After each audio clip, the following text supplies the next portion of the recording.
पहले इमरान तरफ चलती हूँ। इमरान साहब, अदालती मामलात बड़े अहम है जो कल से हफ्ता शुरू होने जा रहा है, तो आपको क्या नज़र आ रहा है? पहला जो मामला है वो इमरान खान साहब की जो साइफर केस की समाअत है, जैसे कि वो पहले अटक जेल में, बटियाला जेल के अंदर ही हो रही है, उसको जेल में नहीं होना चाहिए, ओपन ट्रायल होना चाहिए, इसके ऊपर फैसला महफूज हुआ था, अब वो कल सुनाया जाएगा। आपको लगता है कि इनकी इस्तदा मंजूर हो सकती है? बिस्मिल्लाहिर्रहमानिर्रहीम। देखें ज़मीना, साइफर केस जो है उसके दो पहलू हैं। एक तो ये है कि जो साबिक माफ़ कीजिएगा, साबिक वज़ीर-ए-आज़म इमरान खान साहब ने साइफर केस का जो ट्रायल है ये जेल में करने से रोकने की जो इस्तदा की है। दूसरा इसका पहलू ये है कि उन्होंने एक दरख्वास्त मुकदमे के खराज की भी दे रखी है। अब सुप्रीम कोर्ट ने ये किया है कि दोनों को इकट्ठा कर दिया और उन दोनों की अब समाअत कल है। देखिए मामला ये कि किसी हाई कोर्ट ने ये, हाँ जी, सॉरी माफ़ कीजिएगा, हाँ इस्लामाबाद हाई कोर्ट। अब मामला ये है कि दोनों, कोई भी शख्स हो, पाकिस्तानी आइन और कानून के मुताबिक उसको ये हक हासिल है कि वो कानून के मुताबिक जो है कोई एप्लीकेशन दे अदालत में और अपना जो है कोई इस्तदा करे, लेकिन ये फिर आगे अदालत ने फैसला करना है कि वो उस दरख्वास्त को, उसकी उस रिक्वेस्ट को, उसकी उस इस्तदा को वो जेन्युइन समझते हैं या नहीं समझते, मेरिट पे समझते हैं या नहीं समझते। मौजूदा जो हालात हैं उसमें मैं ज़ाती तौर पे ये समझता हूँ कि ओपन ट्रायल का जो मामला है वो पीटीआई का मौक़िफ़ ये है कि अगर ये इतना ही मुकदमा बिल्कुल साफ और शफाफ है तो फिर इसका ट्रायल ओपन क्यों नहीं किया जा रहा। अब उसमें कुछ जो मुखालफीन हैं उनकी ये राय है कि जी ये इसलिए भी है कि क्योंकि सिक्योरिटी के मामलात हैं, चीज़ें हैं, कुछ मुल्की सिक्योरिटी है, कुछ अंदरूनी सिक्योरिटी। इस पे तो बात हुई थी इस्लामाबाद हाई कोर्ट में पहले भी, उन्होंने कहा जो हिस्सा आपका बहुत ज़्यादा सेंसिटिव है उसको आप इन कैमरा कर लें, अदरवाइज वो जो है वो ओपन कोर्ट में हो। नहीं, ऐसे होता नहीं आमतौर पे कि कुछ हिस्सा in court in camera session में हो जाए और बाकी हो, या तो फिर ओपन होगा या सारा इन कैमरा होगा। लेकिन कल देखिए अब अदालत क्या फ़ैसला देती है। अभी मैं प्रेडिक्ट करना जो है ना वो उस पर मुझे लगता है कोई इतना आसान या मुनासिब काम नहीं है। चौधरी साहब को अंदर की बात बता दें तो वो अलग की बात। चौधरी साहब से ही पूछ लेते हैं। चौधरी साहब, कल क्या फैसला आ सकता है? क्योंकि ये तो बहुत सारे लोग कहते हैं कि फेयर ट्रायल का तकाजा तो यही है कि ओपन कोर्ट में ही सारी हेयरिंग हो।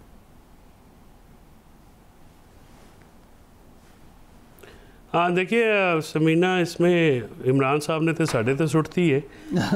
बात यह है कि कल जो भी फैसला आता है आइन और कानून के मुताबिक फेयर ट्रायल तो बुनियादी हक है किसी भी मुल्ज़िम का, और ये 18वीं तरमीम में ये हक डाला गया।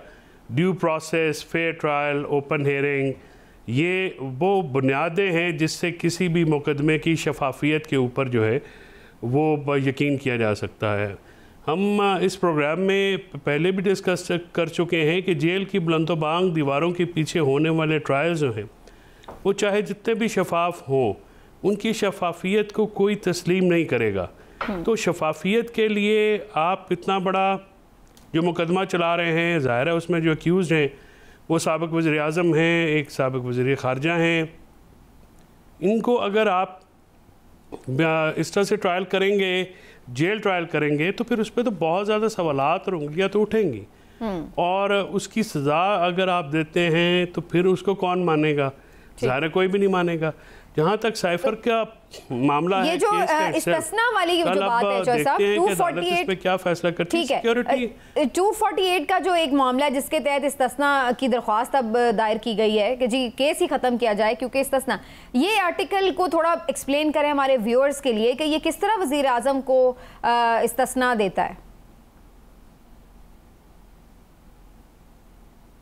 देखिए आर्टिकल 248 जो है आइन का, वो वज़ीर-ए-आज़म और वज़रा को अपनी जो ऑफिशियल ड्यूटीज़ हैं उसके ऊपर जो है जवाबदेह नहीं करना पड़ता।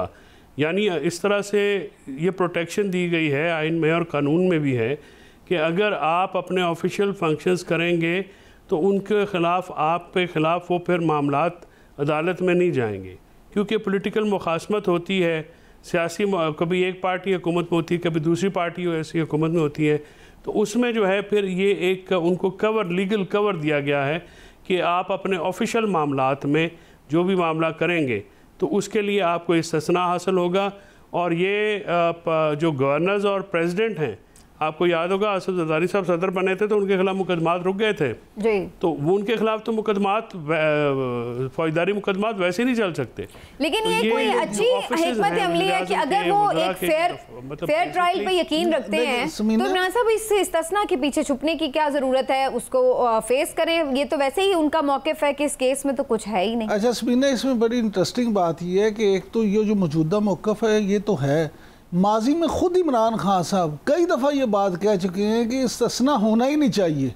क्यों ये इस्तिस्ना है? और पीटीआई भी ये मौक़िफ़ दोहराती रही है कि इस्तिस्ना वज़ीर आज़म को या किसी को भी नहीं होना चाहिए, सब के लिए कानून बराबर होना चाहिए। लेकिन जब अपनी बारी जाती है तो पूछ लेना उन शायद फ़र्क जवाब देना। हाँ, लेकिन माजी सर यही तो प्रॉब्लम है चोई साहब, यही तो मैं बात कर रहा हूँ कि जब ये अपोजिशन में होते हैं इनका मौक़िफ़ कुछ और होता है, जब हुकूमत में होते हैं हमारे सियासतदान तो मुजीबुर रहमान शामी साहब हमारे साथ होता है ना मामलात का, जब फिर बंदा खुद देखता है तो फिर मामलात का अंदाज़ा हो जाता है। इमरान साहब जो बात शामी साहब कर रहे थे वो ठीक है कि इंतखाबी मुहिम तो नहीं चल रही है, लेकिन हर कोई अपने तौर पर कुछ ना कुछ लहू तो गरमा रहा है। अभी मीनारे पाकिस्तान जलसे की इजाज़त PMLN को आज मिल गई है, लेकिन PTI ने मुतबादिल जलसे भी वेन्यूज़ के बता दिए हैं कि जी हम उधर मोची दरवाजे में कर लेते हैं, सेशन कोर्ट के बाहर जो ग्राउंड है उधर कर लेते हैं, लेकिन फिर भी उन्हें इजाज़त नहीं मिल रही। लिबर्टी में भी नहीं मिली, अदालत के हुक्म के बावजूद भी नहीं DC ने अभी तक अप्रूव किया। तो इसको आप नहीं समझते हैं कि ये बिल्कुल ऐसा ही है कि लेवल प्लेइंग फील्ड नहीं मिल रही? देखिए, गुजारिश ये है कि पाकिस्तान की सियासत में ये कोई अनहोनी बात नहीं है, ये पूरी एक बहस है। अगरचे मैं ज़ाती तौर पे ये समझता हूँ कि लेवल प्लेइंग फील्ड सबको मिलनी चाहिए। और अगर आप 2 साल पीछे चले जाएं तो मरियम नवाज साहबा अपने हर जलसे में आपको ये कहती नज़र आती थी कि हमें भी लेवल प्लेइंग फील्ड दी जाए। तो अब मैं समझता हूँ कि PTI हो या कोई भी सियासी जमात, ऐसी सियासी जमात जिस पर कोई पाबंदी ना हो, जो इलेक्शन कमीशन की तरफ से बहाल एक सियासी जमात हो, उसके लिए ग्राउंड एक सी होनी चाहिए।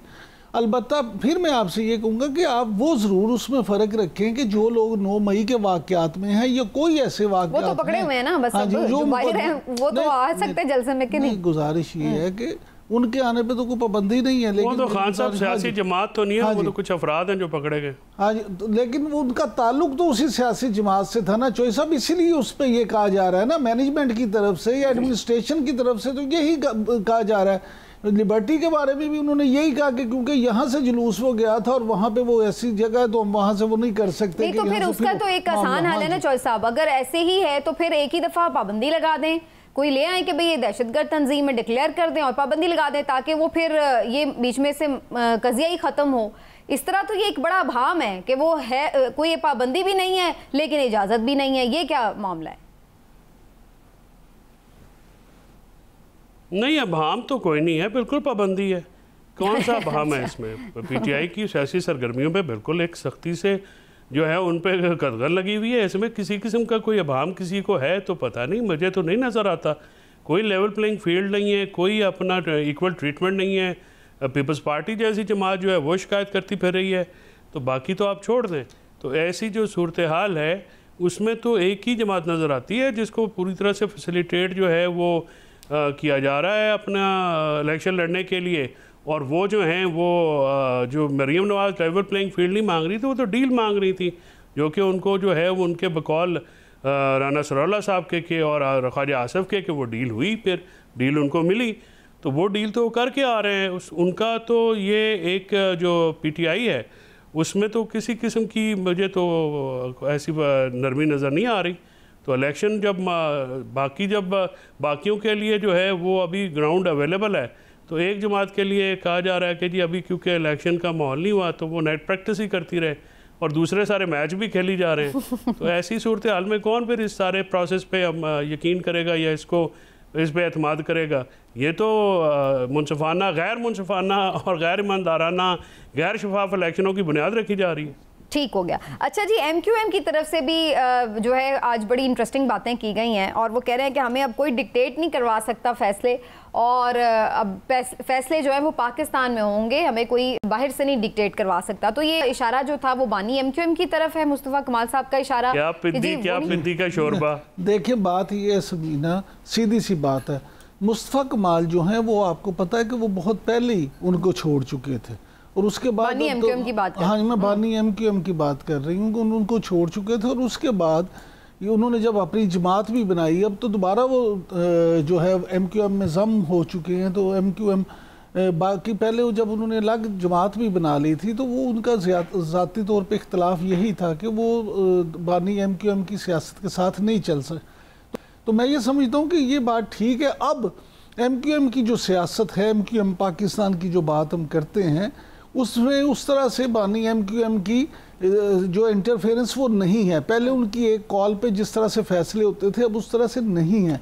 लेकिन देखना ये है कि क्या कराची के आवाम जो हैं उसमें उसी तरह से MQM को पजीराई उतनी है जिस तरह से उस वक्त जो मुत्तहिदा कौमी मूवमेंट थी उसको जो पजीराई थी। तो क्या उस कायद के बाद उस जमात की उसी तरह से पोजीशन रही है? तो मैं ज़ाती तौर पे समझता हूँ कि बानी MQM से अलग होने के बाद, ये MQM के उनसे अपने आप को फासले पे करने के बाद कराची के अवाम में वो पजीराई नहीं रही MQM की।